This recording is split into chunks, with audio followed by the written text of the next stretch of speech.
ब्रह्मानंदं परमसुखदं केवलं ज्ञानमूर्तिं द्वन्द्वातीतं गगनसदृशं तत्त्वमस्यादिलक्ष्यम् एकं नित्यं विमलमचलं सर्वधी साक्षिभूतम् भावातीतं त्रिगुणरहितं सद्गुरुं तन्नमामि। ॐ गुरुर्ब्रह्मा गुरुर्विष्णु गुरुर्देवो महेश्वरः गुरुर्साक्षात् परब्रह्म तस्मै श्री गुरवे नमः। गुरवे नमः। गुरवे नमः। वसुदेवसुतं देवं कंसचाणूरमर्दनम् देवकी परमानन्दं कृष्णं वन्दे जगद्गुरुं श्रीकृष्णं वन्दे जगद्गुरुं। आपण भजन करूया। श्री कृष्ण गोविंद हरे मुरारे हे नाथ नारायण वासुदेव। श्री कृष्ण गोविंद हरे मुरारे हे नाथ नारायण वासुदेव। श्री कृष्ण गोविंद हरे मुरारे हे नाथ नारायण वासुदेव। श्री कृष्ण गोविंद हरे मुरारे हे नाथ नारायण वासुदेव। श्री कृष्ण गोविंद हरे मुरारे हे नाथ नारायण वासुदेव। बोलो श्री कृष्ण भगवान की जय। आपण सर्व जाणकार श्रोत्यांना, गीता प्रेमी साधकांना मी मनापासून वंदन करतो।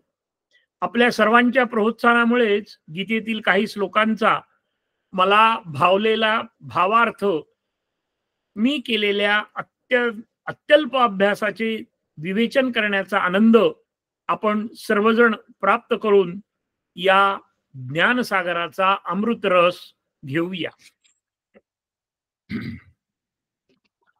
आज आपण 15व्या अध्यायातील 15, 16, 17 असे 3 श्लोक बघणार आहोत। मी सुरुवातीला म्हणतो, सर्वस्य चाहं हृदि सन्निविष्टो मतस्मृतिरज्ञानमपोहनञ्च वेदैश्च सर्वैरहमेव वेद्यो वेदान्तकृत्वेदविदेव चाहम्। सर्वस्य चाहं हृदि सन्निविष्टो सर्वस्य चाहं हृदि सन्निविष्टो मतस्मृतिरज्ञानमपोहनञ्च मतस्मृतिरज्ञानमपोहनञ्च वेदैश्च सर्वैरहमेव वेद्यो वेदैश्च सर्वैरहमेव वेद्यो वेदान्तकृत्वेदविदेव चाहम् वेदान्तकृत्वेदविदेव चाहम्। आपण याचा अर्थ बघूया। मी सर्व प्राण्यांच्या शरीरामध्ये चैतन्य रूपाने राहिलो आहे। स्मृती, ज्ञान, विस्मृती किंवा अपोहन ही माझ्यापासूनच उत्पन्न होतात. सर्व वेदांकडून समजण्यास मीच योग्य आहे. तसेच वेदांताचा निर्माण करता मीच आहे आणि वेदांना पूर्ण जाणणारा सुद्धा मीच आहे, असे भगवंत या श्लोकामध्ये म्हणतात. सज्जन हो, अध्याय 15व्या मधील 12, 13, 14 या श्लोकामध्ये आपण सूर्य, चंद्र, अग्नी, तेज हे सर्व परमेश्वराच्या शक्ती आहेत हे बघितले. त्यानंतर मनाचा निग्रह कसा करावा, परमेश्वराचे निर्गुण रूपाचा काही भाग आपण बघितला. पृथ्वीची भौगोलिक माहिती आपण बघून ओंकार जप कसा करावा आणि वैश्वानर रूपाने भगवंत आपले अन्न कसे पचन करतो हेही पाहिले. आता या 15व्या श्लोकामध्ये चैतन्य स्वरूप, स्मृती, ज्ञान, विस्मृती म्हणजेच अपोहन, वेद, कर्ता करविता भगवंत, वेद जाणणारे परमेश्वरच भगवान श्रीकृष्णच आहे, या गोष्टीचा आपण थोडासा अभ्यास करणार आहोत.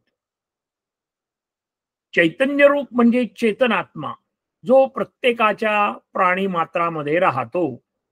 चैतन्य संपले की शरीर निष्प्राण होते. जन्माला आलेला प्रत्येक मानव, वनस्पती, प्राणी, जलचर यांच्या शरीरात जोपर्यंत चैतन्य आहे तोपर्यंतच शरीरातील सर्व कार्य सुरळीत पार पाडते. हे सर्व चैतन्य भगवंतच आहे. भगवंताच्या अंतर्मनात जी स्मृती असते ती स्मृती सुद्धा भगवंत आहे. आता ह्या ठिकाणी स्मृतीचा आपण 2 अंगाने अभ्यास करणार आहोत. फार सुरुवातीला ऋषी मुनींनी वेदांची कंपने जाणवली. कंपने ह्या विषयावर आपल्याला खूप बोलता येईल, परंतु आपण आता एवढंच लक्षात ठेवूया की ऋषी मुनी ध्यानस्थ बसल्यानंतर वातावरणामध्ये परमेश्वराच्या ज्या स्वरूपामध्ये जी काही कंपन त्यांना जाणवली ती त्यांनी कंपन ऐकली, पाठ करून आपल्या शिष्यांना शिकवली. तो एक श्रुतीचा अर्थ आहे, त्याला स्मृती असं म्हणतात. ती झाली श्रुती. श्रुती म्हणजे कानाने ऐकली. परंतु ही सगळी तोंड, त्या पूर्वीच्या काळी ज्या काही सोयी सवलती होत्या त्याप्रमाणे गुरूंनी शिष्याला शिकवायची, या पद्धतीनेच सगळी कार्यक्रमणा चालली होती. आणि वेदांचं जे संगोपन आहे, जे पोषण आहे, ते त्या पद्धतीने चाललेलं होतं. त्यानंतर स्मृती आली. स्मृती याचा अर्थ असा की आपल्या लक्षात असलेल्या गोष्टी कागदावर लिहून ठेवणे, आणि त्या आहे स्मृती. तर आता स्मृती म्हणजे काय, तर याचे 2 अर्थ आपण बघणार आहोत. स्मृती म्हणजे स्मरण. आम्ही जी साधारणपणे जी व्याख्या करतो तिला आपण स्मरण असं म्हणतो. म्हणजे थोडक्या बोली भाषेमध्ये आठवण. मग आता ही आठवण ही कशी निर्माण होते, तर ज्ञान, अनुभव, सूचना आणि मेंदूच्या बौद्धिक क्षमतेनुसार ही आठवण एकत्रित केली जाते आणि परत योग्य वेळीच त्याची उजळणी करून चित्तात साठवली जाते. त्या स्मृतीचे 4 टप्पे आहेत. सुरुवातीला आपण बघूया काय टप्पे आहेत ते 4. पहिली गोष्ट म्हणजे पाहणे, दुसरी गोष्ट ओळख, तिसरी गोष्ट अनुभव आणि चौथी गोष्ट म्हणजे परत आठवणे. पुन्हा एकदा सांगतो मी, पाहणे, ओळख, अनुभव व परत आठवणे. आता हे सगळं लक्षात नाही राहणार, मग त्यासाठी काय करायचं, हत्तीचं उदाहरण घ्यायचं. आपण प्रथमच हत्ती पाहतो, कोणीतरी आपल्याला त्याची ओळख करून देतो, त्यानंतर त्याच्या हालचालीचा, शरीराचा आपण अनुभव घेतो, म्हणजे हात लावून बघतो, कधी फळे खाऊ घालून बघतो. मग तो हत्ती आपल्या आठवणीमध्ये आणि स्मृतीमध्ये व्यवस्थित लक्षात राहतो. ही ती स्मृती. स्मृती हा जीवनाचा एक अप्रतिम भाग आहे. प्रत्येक प्राणी मात्राची स्मृती मात्र वेगवेगळ्या अवयवात असते, हे सुद्धा आपल्याला अभ्यासलं पाहिजे. मग कशावरून, तर कुत्र्याची स्मृती जी असते ती नाकात असते. त्यानंतर आंधळ्या व्यक्तीची स्पर्शामध्ये असते. माशाची स्मृती पाण्यातील वेगवेगळ्या हालचालीने व मासे आपल्या भक्ष्याकडे ताबडतोब आकर्षित होतात, केवळ पाण्यामध्ये थोडीशी हालचाल झाली तर. हा झाला स्मृतीचा एक भाग, भौतिक भाग म्हणू. आता आध्यात्मिक भाग काय आहे ते आपण बघणार आहोत. वैदिक धर्मामध्ये काही ग्रंथ सुद्धा स्मृती म्हणून ओळखले जातात. धार्मिक कार्य करताना, संकल्प सोडताना गुरुजी जे मंत्र सांगतात, जे संकल्प सांगतात, तो जरा आठवून बघा. काय म्हणतात गुरुजी? श्रुती, स्मृती, पुराणोक्त, फलप्राप्त्यर्थम वगैरे वगैरे. मग हे जे आपण मंत्र म्हणतो, तर अगोदर स्मृती म्हणजे ऐकलेले आणि स्मृती म्हणजे अ, नंतरचे लक्षात राहिलेले. तर वेदांच्या नंतर जे ग्रंथ येतात, की जे आठवणीने लिहिले आहेत, त्याला सरळ भाषेमध्ये स्मृती असे म्हणतात. यात महापुराण आली, महाभारत आलं, रामायण आलं इत्यादी ग्रंथ येतात. याची विशेषता काय आहे? तर याच्यामध्ये भावभावनांचा अभ्यास केलेला आहे आणि त्या प्रगटीकरण केलेलं आहे. स्मृतीमध्ये आनंद, दुःख, आशा, निराशा इत्यादी भावभावनांच्या जीवनाचा अनुभव असतो. मग त्या स्मृतीवर अनेक ऋषींनी संशोधन करून आचारसंहिता, विधानं रचलेली आहेत. उदाहरणार्थ, आपण जर खोलात गेलो, व्यवस्थित अभ्यास करायला लागलो, तर याज्ञवल्क स्मृती, विष्णू स्मृती, अत्री स्मृती, मनुस्मृती, अंगिरा स्मृती, गौतम स्मृती, यम स्मृती इत्यादी इत्यादी. आता आपण स्मृतीबद्दल बोललो, आता आपण ज्ञानाबद्दल बघूया. ज्ञान म्हणजे माहिती. आता कशाबद्दलची माहिती? आपल्याला माहिती आहे सगळ्यांना, की वस्तूविषयी माहिती, मनाविषयी माहिती, आत्म्याविषयी माहिती आणि जगातील सर्व साधक बाधक माहिती, की जी अनंत आहे. कैक जन्म जातील तरी आपलं ज्ञान पूर्ण होणार नाही. परंतु त्याच्यामधून काय घ्यायचं, कसं वापरायचं याच्यासाठी मात्र सावधपणा, चाणाक्षपणा, जागृतपणा आपल्याकडे पाहिजे, हे विसरता कामा नये. आता भगवद्गीतेतल्या 4थ्या अध्यायामध्ये श्लोक 38 नुसार भगवंतांनी म्हटले आहे, की "नहि ज्ञानेन सदृशं पवित्रमिह विद्यते तत्स्वयं योग संसिद्धः कालेनात्मनि विंदती." भगवंतांनी सांगितलंय या ज्ञानाचं महत्व काय आहे. त्यासाठी भगवंत म्हणतात, ह्या जगात ज्ञानासारखे पवित्र करणारे खात्रीचे दुसरे काहीही नाही. आता हे ज्ञान मिळवताना कसं मिळवलं पाहिजे? तर फळाची अपेक्षा न करता. हे कोणाला मिळतं हो हे ज्ञान? तर फळाची अपेक्षा न ठेवता कर्मे करणारा हा स्वतंत्र विषय आहे. त्यानंतर अंतःकरण शुद्ध असलेला मनुष्य आपोआप आपल्या आत्म्यामध्ये ज्ञान प्राप्त करून घेतो. त्याला बाकीची काहीही आवश्यकता लागत नाही, पण त्याचं अंतःकरण मात्र शुद्ध झालं पाहिजे. आणि अंतःकरण शुद्ध होणं ही काही सहजासहजीची गोष्ट नाहीये. त्यासाठी खूप प्रयत्न करावा लागतो. आणि इतिहासामध्ये याचे 2 उदाहरणं आपण बघणार आहोत. ते म्हणजे समर्थ रामदास स्वामींचा भक्त कल्याण स्वामी. हा रामदास स्वामींची सगळी सेवा करायचा. त्याची सुद्धा खूप छान गोष्टी आहेत. पण आपण एवढंच लक्षात ठेवायचं, की आपलं अंतःकरण शुद्ध आहे आणि कुठलीही फळाची अपेक्षा केली नाही, की आपोआप सर्व ज्ञान आपल्याला प्राप्त होतं. आद्य शंकराचार्यांचा सुद्धा गिरी नावाचा एक भक्त होता. त्याच्या बाबतीत सुद्धा असंच, की तो इतर शिष्यांसारखा बसत नव्हता. म्हणजे उपविशत करत नव्हता, बसत नव्हता त्या ठिकाणी. पण मात्र गुरुदेवांची सेवा मात्र तो सगळं करत होता. तरी सुद्धा त्याला ते आत्मिक ज्ञान प्राप्त झालेलं आहे. स्वामी विवेकानंदांच्या बाबतीत सुद्धा ज्यावेळेस रामकृष्ण परमहंस आणि त्यांचं दोघांचं ज्यावेळेस बोलणं झालं आणि ते त्यावेळेस जेव्हा नमस्कार करायला लागले, तेव्हा त्यांनी त्यांचा हात त्यांच्या डोक्यावर ठेवला रामदास स्वामींच्या आणि त्यांच्या उजव्या पायाचा अंगठा त्यांच्या उजव्या पायाच्या अंगठ्यांनी त्यांनी फक्त दाबला आणि क्षणात ते म्हणाले, की "हो, जगात देव आहे." तात्पर्य मला हे सांगायचं आहे, की अंतःकरण शुद्ध करणं आणि कुठल्याही फळाची अपेक्षा न करणं असं जर आपलं झालं, तर आपल्याला आत्मिक ज्ञान प्राप्त होतं. सर्व प्रकारचं ज्ञान प्राप्त होतं बरं. मग आता आध्यात्मिक ज्ञानाचे प्रकार आहेत, ते कोणते कोणते ज्ञान आहे ते नाही आपण याचा अवकाश सगळे बघणार आहोत, निश्चितपणे बघणार आहोत.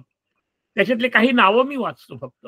ब्रह्मज्ञान, कैवल्य ज्ञान, प्रत्यक्ष ज्ञान, आत्मज्ञान, मिथ्या ज्ञान, तार्किक ज्ञान, मूर्त ज्ञान, अनुशासनात्मक ज्ञान, परोक्ष ज्ञान आणि अपरोक्ष ज्ञान. अशा पद्धतीच्या अध्यात्मातल्या ह्या ज्ञानाचा प्रकार आहे. आता आपण बघणार आहोत वेद.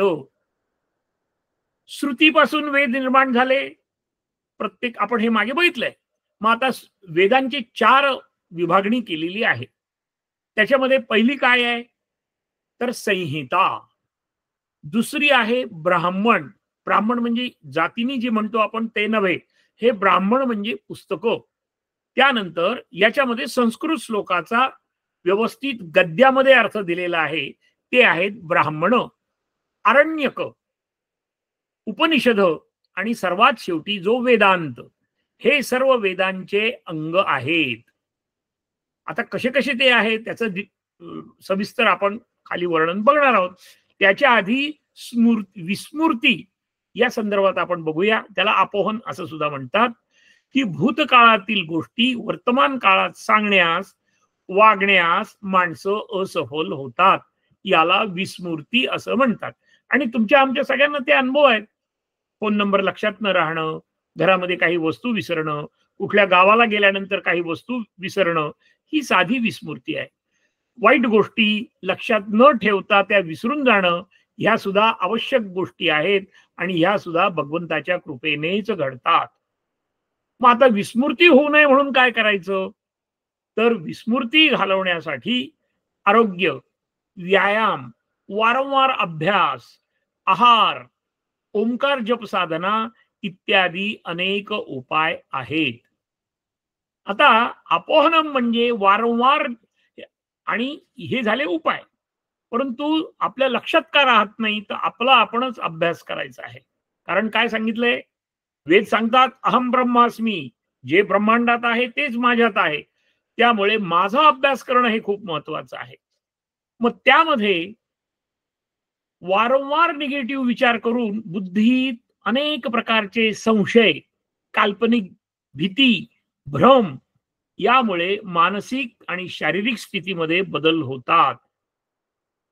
आणि यालाच काय म्हणतात की ती निगेटिव्हिटी घालवण्यासाठी आपल्याला परमेश्वरच सहाय्यभूत होतो, त्याला अपोहन असे म्हणतात. आणि आपण मानव सुखी होतो कारण अनावश्यक गोष्टी आपल्या विस्मृतीमधून जाणं हे आवश्यक आहे. तुम्ही विचार करा की लहानपणापासून घडलेल्या गोष्टी, एखादा नातेवाईक, एखादा मित्र आपल्याला टोचून खोचून बोलतो आणि आपण ते जवळच ठेवलेलं असतं बॅलन्स, आणि मग त्याचा आपल्यालाच त्रास होतो, तो तिकडे निवांत असतो बरं का. म्हणून त्यामुळे नेहमी हे जागृत ठेवायचं की मला काय ठेवायचंय आणि काय घालवायचं आहे. आणि हे क्षणाक्षणाला करावं लागतं, प्रत्येक प्रसंगात करावं लागतं. आणि याची एकदा सवय झाली की माणूस आनंदात राहतो. आता आपण वेदांच्या बद्दल थोडस बघणार आहोत. वेदांचा करता, जाणणारा व वेदांमुळे मीच सर्वांना जाणण्यास योग्य असं भगवंत ठामपणे म्हणतात. वेद हा शब्द विद या धातूपासून निर्माण झालेला आहे. मूळ संस्कृत विद धातू. ज्ञान किंवा विद्या हा वेदाचा सरळ अर्थ आहे. विद्यते ज्ञायते नेनेति वेदहा, ज्याच्यापासून ज्ञान मिळते तेच वेद आहे.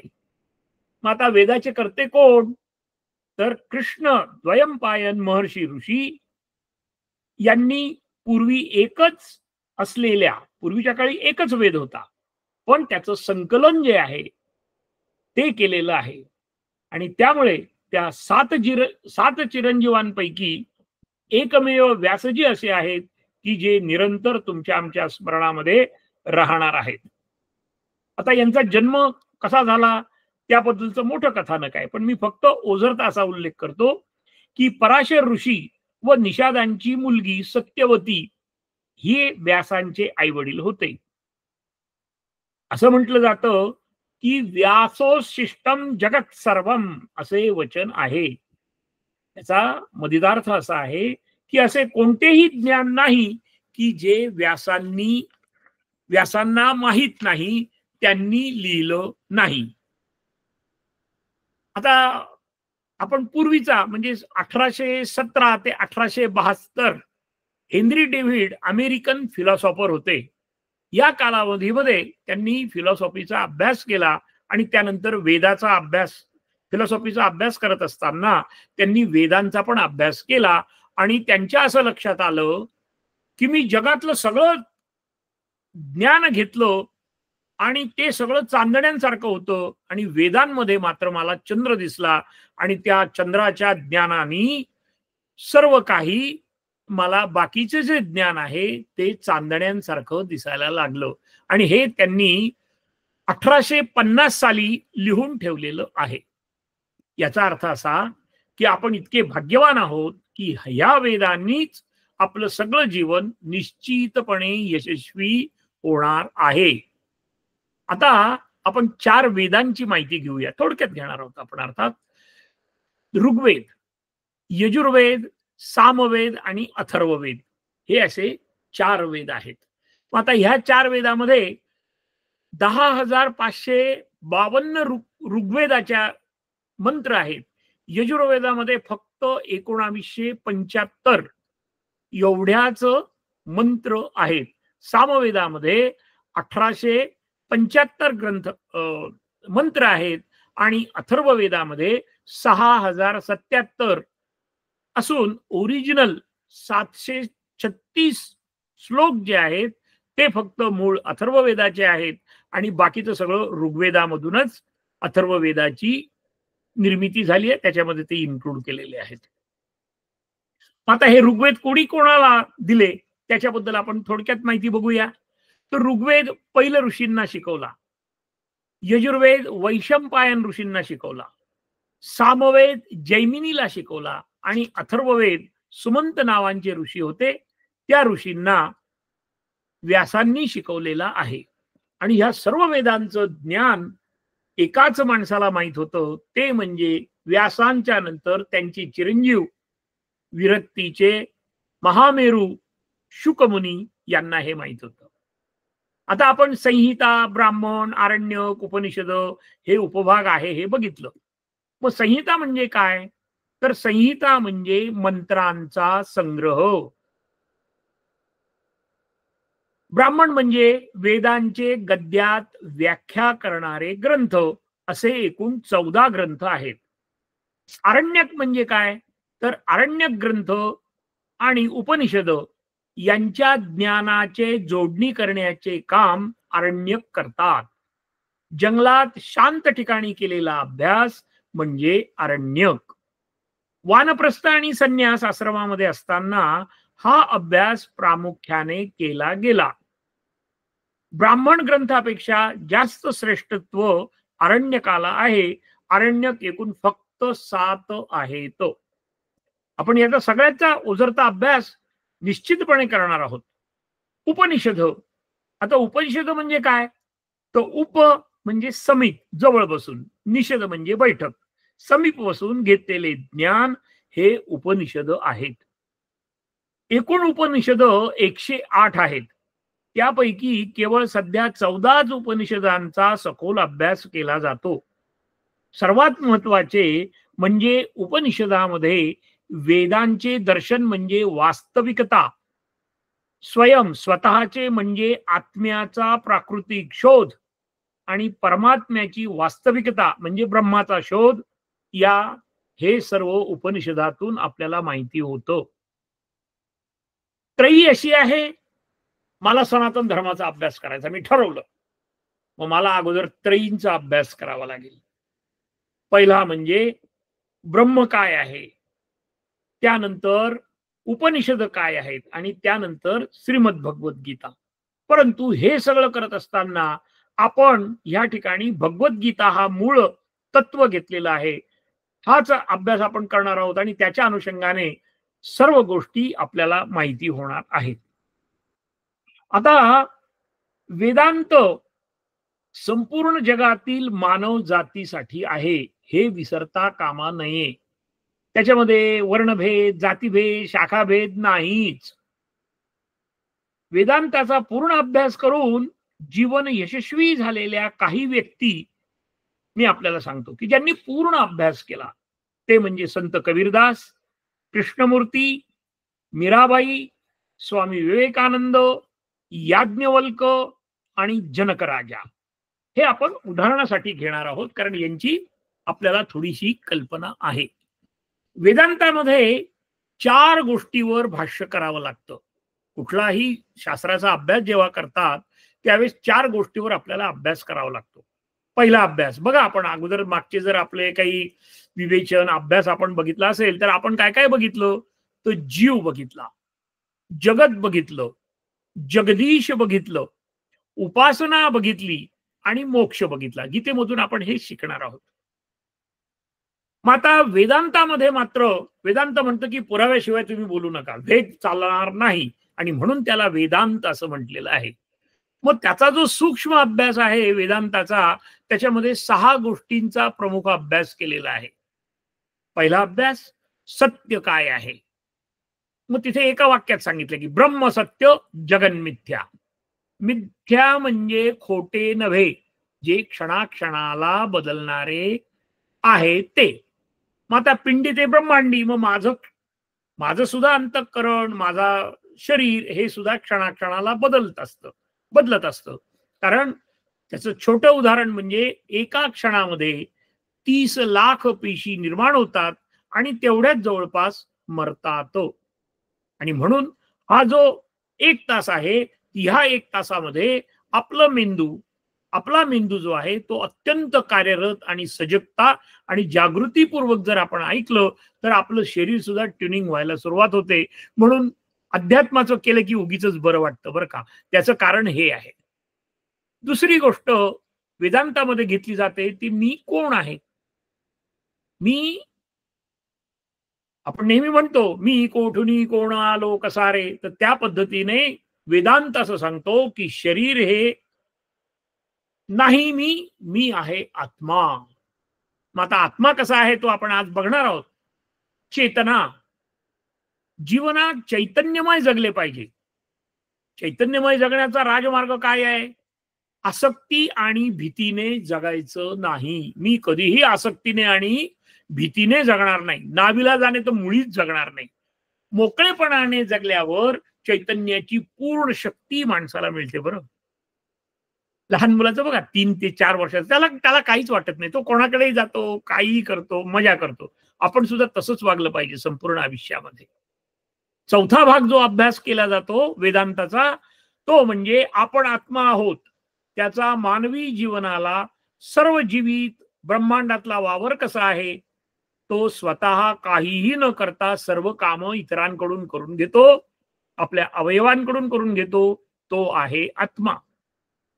मग याचं उदाहरण काय आहे, तर आपण मागे बघितलंय की रात्रीच्या अंधारामध्ये जर आपण दिवा लावला तर त्या दिव्यामध्ये बाकीचे सगळे लोक कामं करत असतात. किडा मुंगी सुद्धा त्यांची कामं त्यांना सोयीची होतात. तुम्ही आम्ही सुद्धा एका कुटुंबातले सगळे लोक दिव्याच्या मध्ये काम करतात. पण तो दिवा काहीही करत नाही, त्याच्या प्रकाशाने सगळं होतं. ही आत्मा समजण्याची छोटीशी एक उदाहरण आपण बघितलं. आता 5वा जो भाग वेदांताचा जो आहे तो आहे मन. मग आता मनाचे भाग किती. विचार मनामुळे निर्माण होतात. इच्छा, त्याचे परिणाम, मनाचा निग्रह करणे इत्यादींचा अभ्यास उपनिषदामध्ये केलेला आहे. वेदांत असं म्हणतो, मनाप्रमाणे वागू नका हे खरे नाही. अरे बापरे, आम्हाला तर इतक्या वेळेस सांगितलं की मनाचा निग्रह करा, निग्रह करा, निग्रह करा.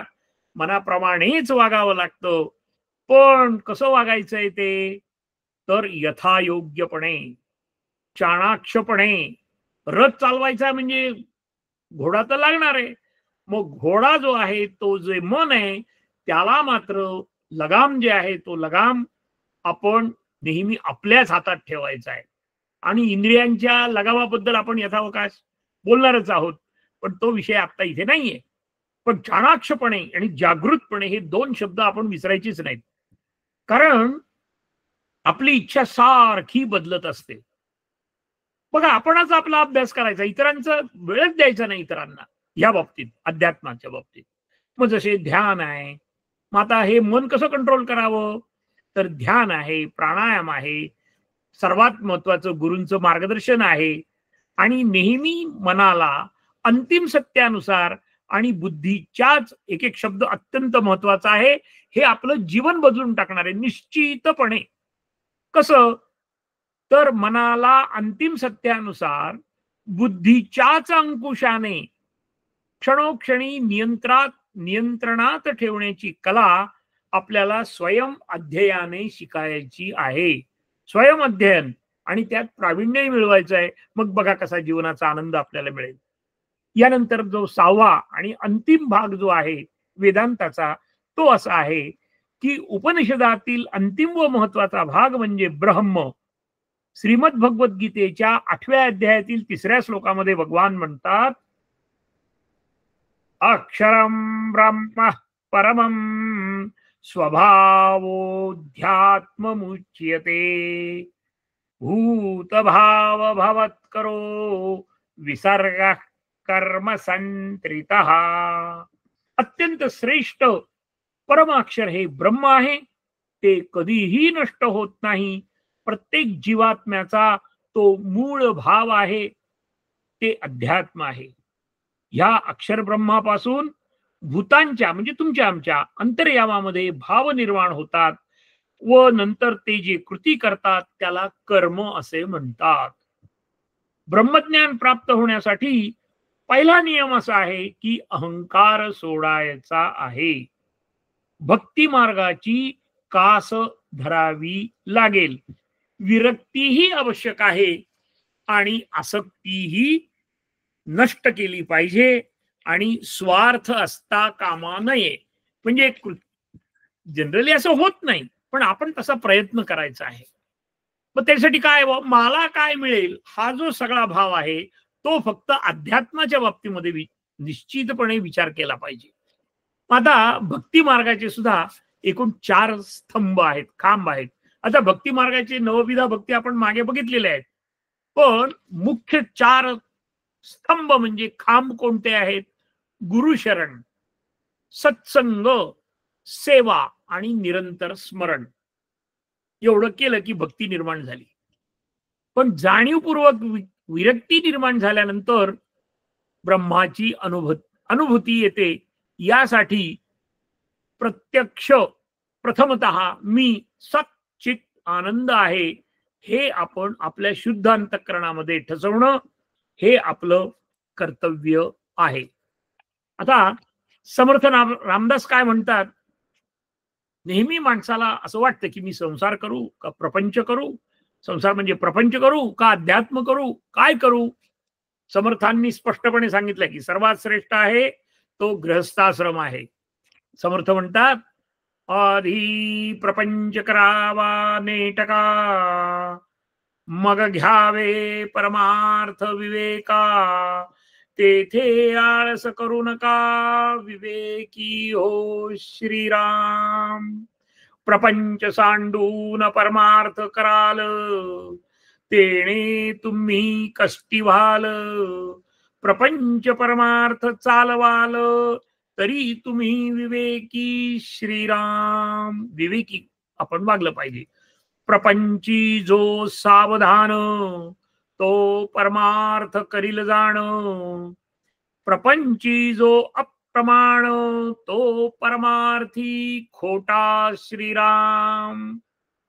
म्हणून समर्थांनी बऱ्याच ठिकाणी म्हटलेलं आहे की आधी प्रपंच करावा नेटका, आणि प्रपंच व परमार्थ दोन्ही सावधपणे आणि विवेकाने केले तरच आपले जीवन यशस्वी होते. आणि भगवंत यामध्ये एकच उदाहरण आपण बघणार आहोत की भगवंत म्हणतात की बाबा रे, हे सगळं माझ्यामुळे होतं, हे मात्र तू विसरू नको. मग आम्हाला उदाहरण लागतं, त्याच्याशिवाय आम्ही पुराव्याशिवाय बोलणारच नाहीये. आणि वेदांताचा अभ्यास म्हटल्यावर पुरावे लागतातच. भगवंतांनी सांगितलंय की सूर्य उगवल्यावरच सूर्याच्या तेजाने सूर्य पाहावा लागतो, त्याच्याशिवाय सूर्य समजत नाही. तसं भगवंतामुळेच आपल्याला समजतं की हे सगळं भगवंत करतायत. अजून एक उदाहरण असं आहे की दिवसात आकाशामध्ये ढग आले सूर्याचा प्रकाश कमी झाला. मग आम्ही बघतो, अरे सूर्याचा प्रकाश कसा कमी झाला? सूर्यामुळेच झाला. ढग बाजूला गेले की सूर्यप्रकाश नेहमीप्रमाणे पडतो. म्हणजे अंधाराला सुद्धा सूर्य कारणीभूत आहे आणि प्रकाशाला सुद्धा सूर्य कारणीभूत आहे. त्याचप्रमाणे अज्ञानाचे ढग हे संसारामध्ये आपल्याला रममाण करतात. हे सुद्धा भगवंतामुळे होतं. पण आपण अज्ञान बाजूला टाकून आपण ज्ञानी व्हायचं आहे आणि त्यासाठी हे सर्व काही करता करविता भगवंत आहे, हे विसरता कामा नये. अजून एक दोरी आणि सापाचं उदाहरण आहे, ते आपण यथावकाश बघू. अंधारामध्ये साप बघितल्यानंतर आपल्याला दोरी बघितल्यानंतर वाटतं तो साप आहे, कारण आपल्याला अज्ञान असतं. मग बॅटरी लावली तर मग लक्षात येतं, अरे हे साप नाहीये. मग त्यामुळे कशाला घाबरायचं नाही. आपण घाबरलं की संपलं. त्यामुळे भगवंतानी ते तुझ्या गुणामध्ये काय काय आहे, तर सगळ्यात पहिला गुण जो आहे तो अभयम सत्व संसिद्धी सांगितलाय, की कधीही कुठल्या गोष्टीला घाबरू नये. याप्रमाणे तात्पर्य या 15व्या श्लोकामध्ये भगवंतानी स्मृती, ज्ञान, विस्मृती माझ्यापासूनच निर्माण होतात, हे तू सर्व समजावून घे, असे भगवंतांनी आपल्याला सांगितलेले आहे. आता या ठिकाणी 16व्या श्लोकामध्ये आपण बघणार आहोत, सर्व जीव क्षर आहेत म्हणजे नाशिवंत आहेत. अंतर्यामी असणारे गूढतत्व म्हणजे कुठस्थ आत्मा हा अविनाशी आहे, हे आपण 16व्या श्लोकामध्ये बघणार आहोत. 16वा श्लोक, द्वाविमौ पुरुषौ लोके क्षरश्चाक्षरे वचो क्षरः सर्वाणि भूतानि कूटस्थोऽक्षर उच्यते.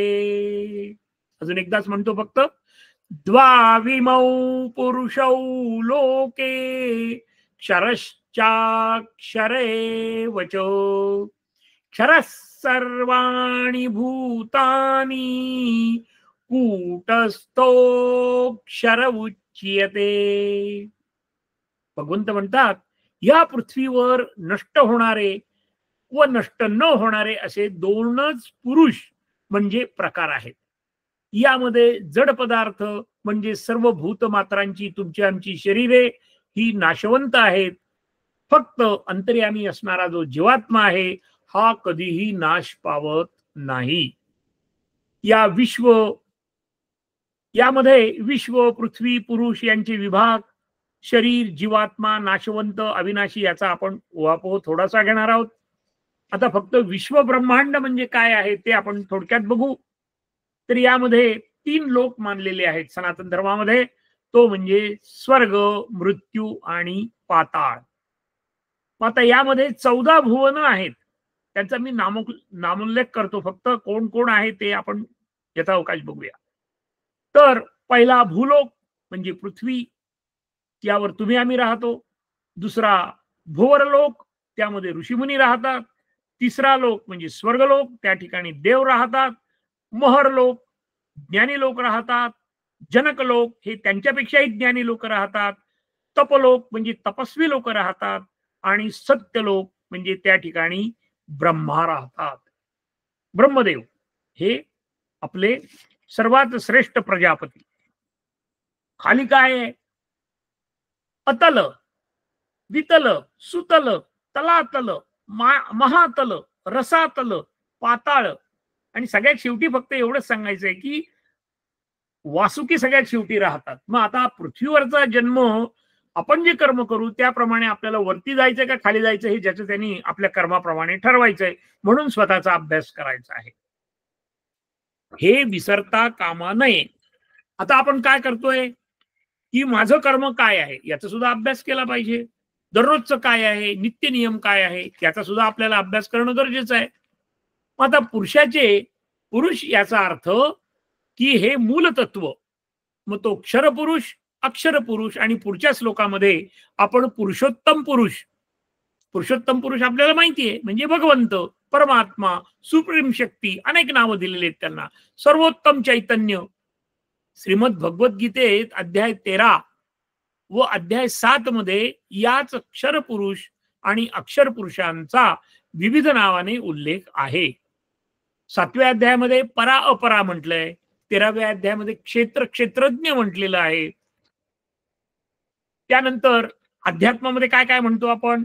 प्रकृती, पुरुष, माया, ब्रह्म, मिथ्या, सत्य अशी विविध नावे आहेत. आता शरीराबद्दलची आपण माहिती बऱ्यापैकी घेतलेली आहे, त्यामुळे आता शरीराची माहिती घेण्यासाठी फक्त एक 4 गोष्टी लक्षात ठेवायच्या: स्थूल शरीर, सूक्ष्म शरीर, कारण शरीर आणि महाकारण शरीर. पुढच्या अध्यायामध्ये या सर्व गोष्टींचा सूक्ष्म अभ्यास आपण करणार आहोत. मग आता जीवात्मा म्हणजे काय? तर शरीरात असलेल्या आत्म्याला जीवात्मा असे म्हणतात. नाशवंत म्हणजे नष्ट पावणारे, अविनाशी म्हणजे नष्ट न पावणारे. आता आपण क्षरपुरुष आणि अक्षर पुरुषाबद्दल फक्त त्यांचा तुलनात्मक तक्ता बघणार आहोत आपण, म्हणजे आपला वेळही जाणार नाही आणि आपल्याला समजायलाही सोपं होईल. क्षरपुरुष म्हणजे समाप्त होणारा, अक्षरपुरुष समाप्त न होणारा. क्षरपुरुष डोळ्यात चर्मचक्षुला दिसणारा, अक्षरपुरुष त्याची फक्त अनुभूती येते.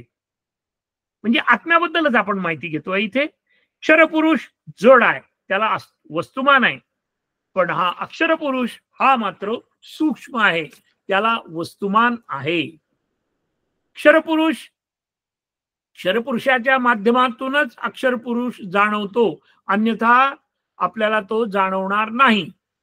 अक्षरपुरुषाशिवाय क्षरपुरुष निर्माण होत नाही. क्षरपुरुषाला आदि मध्य अंत्य आहे आणि याला अंत्य नाही.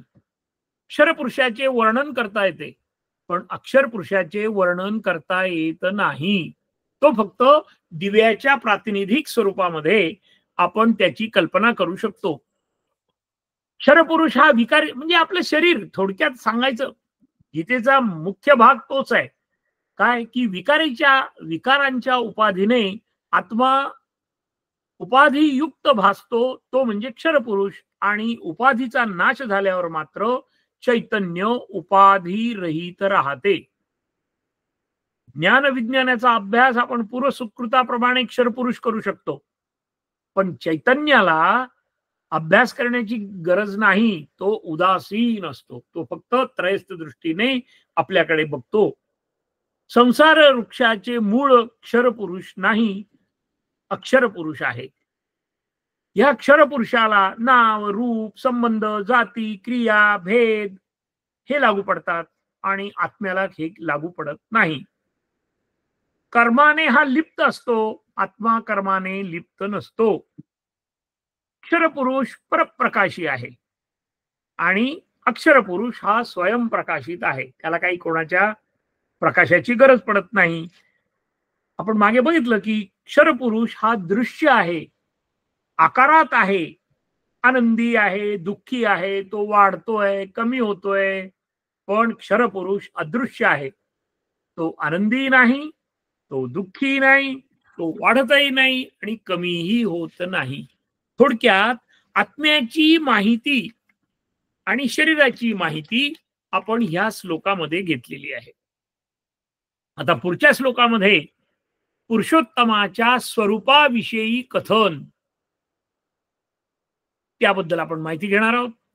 उत्तम पुरुषस्त्वन्य परमात्मेत्युदाहृतः यो लोकत्रयमाविश्य विभर्तव्यय ईश्वरः.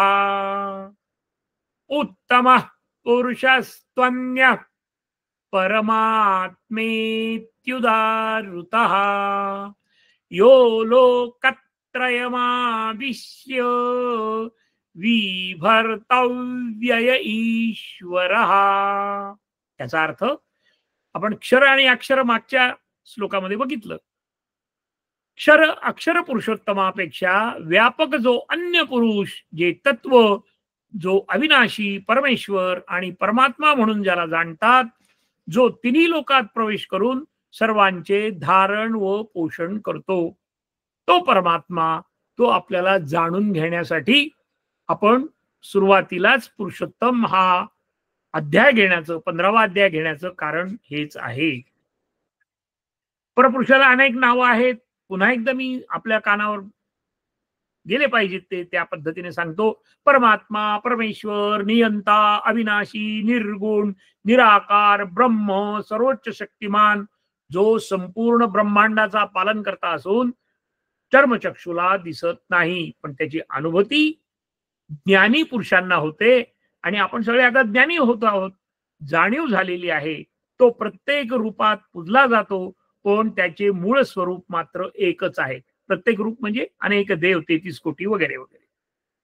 त्याच्याच असीम शक्तीने ब्रह्मांड चालते. त्याचे नियम अत्यंत काटेकोर आहेत.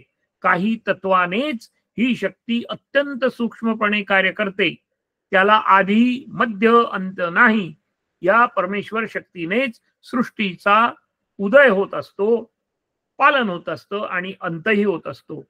निर्विकार असल्याने त्याला मोजता येत नाही, पण त्याची जाणीव मात्र ज्ञानी पुरुषांना होते. आणि आपण पुन्हाही तेच सांगावं लागतंय. आता आपण तिन्ही लोकांच्या बद्दल, स्वर्ग, मृत्यू, पाताळ, त्याला अनेक नावं आहेत. आता हे जे तिन्ही लोक ह्या श्लोकामध्ये म्हटलंय की यो लोकत्रयमाविश्य, मग हे 3 लोक कोणते ते आपण बघितले मागच्या श्लोकामध्ये. तर आकाश, पृथ्वी, पाताळ, देवलोक, मनुष्यलोक, पाताळलोक. धारण शक्ती म्हणजे बाळगणे, जवळ ठेवणे, समावून घेणे, निर्माण करणे, पालन पोषण करणे, योग्य प्राणी मात्राला त्याच्या शरीराच्या क्षमतेनुसार योग्य अन्न निर्माण करणे, त्यांचे जीवन चक्र नियमित चालू ठेवणे. म्हणून आहार, निद्रा, भय, मैथून आणि बुद्धी प्रदान करणे आणि योग्य वय होताच त्याचं जीवन समाप्त करणे. म्हणजे आपण 100 वर्षासाठी पृथ्वीवर आलेलो आहोत हे विसरायचं नाही. आता पंचमहाभूताबद्दल आपल्याला पृथ्वी, आप, तेज, वायू, आकाश यांची निर्मिती, त्यांचा अंत करणे, असे अगणित गोष्टी हा परमात्मा घडवत असतो. ही सृष्टी निर्माण करताना आता लक्ष द्या बरं का, फार महत्वाचं आहे. ही सृष्टी निर्माण करताना परमेश्वराने मनुष्य जातीलाच प्रचंड बुद्धिमत्ता दिलेली आहे. चाणाक्षपणे निरीक्षण केल्यास, वेळ काढून चर्चा केल्यास भगवंताच्या लीलांचे आश्चर्य वाटते. अहो, साधं मानव शरीर घ्या.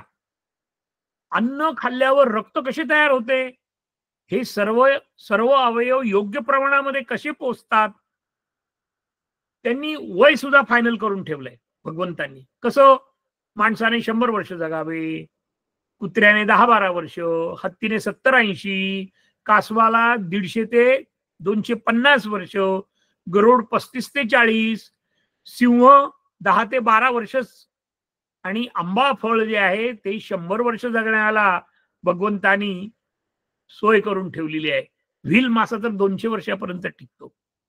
आता गाय चारा खाते, आपण लक्ष देतोय इथे. गाय चारा खाते पण दूध देते. हत्ती बलवान असतो पण मांस खात नाही. प्रयोगशाळेमध्ये फार महत्वाचं आहे, लक्षात घ्या.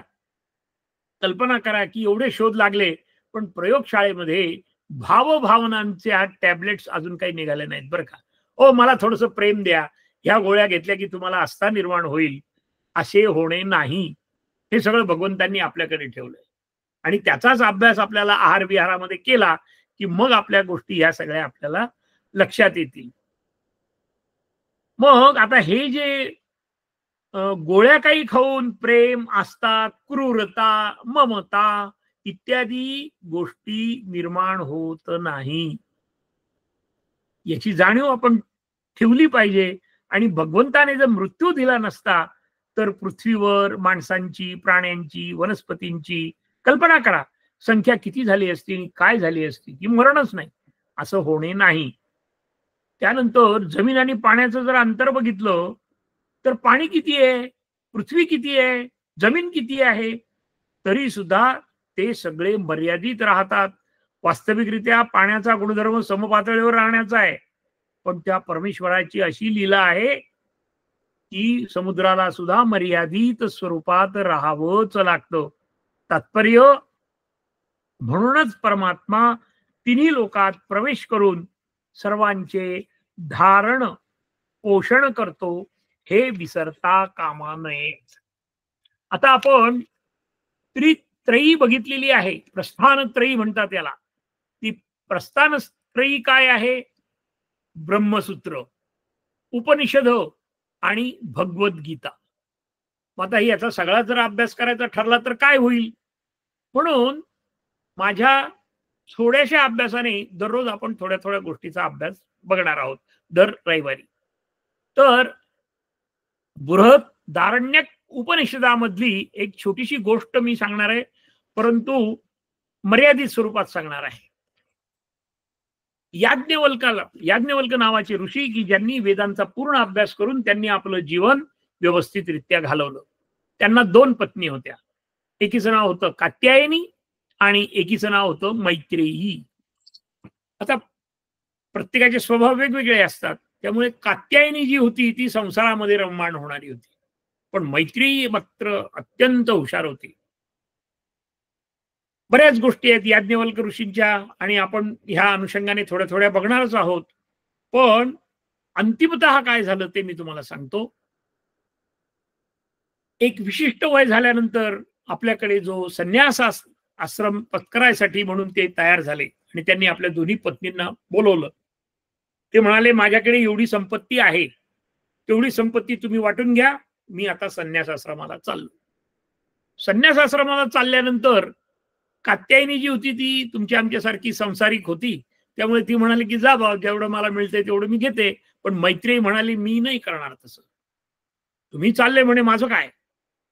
म्हणे, बाळ तुला काय पाहिजे?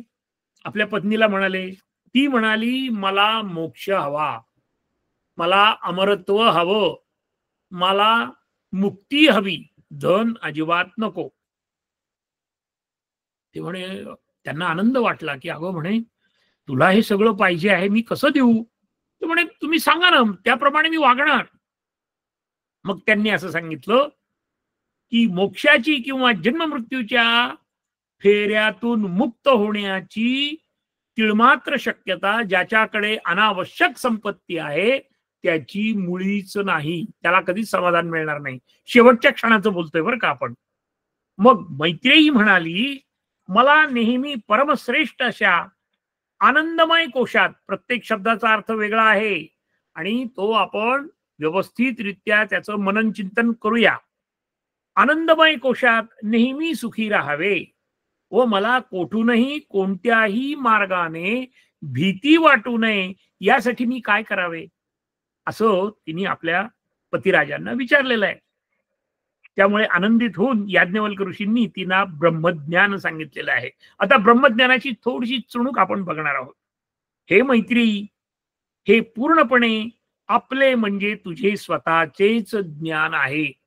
तात्पर्य असं आहे की आपल्याला जर सुखी व्हायचं असेल तर आपण आपलं ज्ञान, स्वतःचं ज्ञान, मी कसा आहे, मला स्वभावाचे काय काय गोष्टी आहेत, या सगळा स्वतःचाच अभ्यास करत जर आपण जगलो की त्याला आत्मज्ञान असं म्हणतात. आणि ज्याला आत्मा, परमात्मा, शुद्ध बुद्धी आणि चेतनेच्या स्वरूपामध्ये ओळखतात. आता आई आपल्या मुलाला म्हणते, माझा राजा खूप शहाणा आहे हो, तो खूप काम करतो हो, तो खूप बुद्धिमान आहे हो. तसं आपल्या मनाला सुद्धा आपण म्हणायचं असतं, तू खूप चांगला आहे हो, वाईट विचार तुझ्या मनात येत नाही हो. कारण आपण म्हणजे मन नाही, आपण म्हणजे शरीर नाही, आपण फक्त आत्मा आहोत. चिदानंद रूप शिवोहम शिवोहम.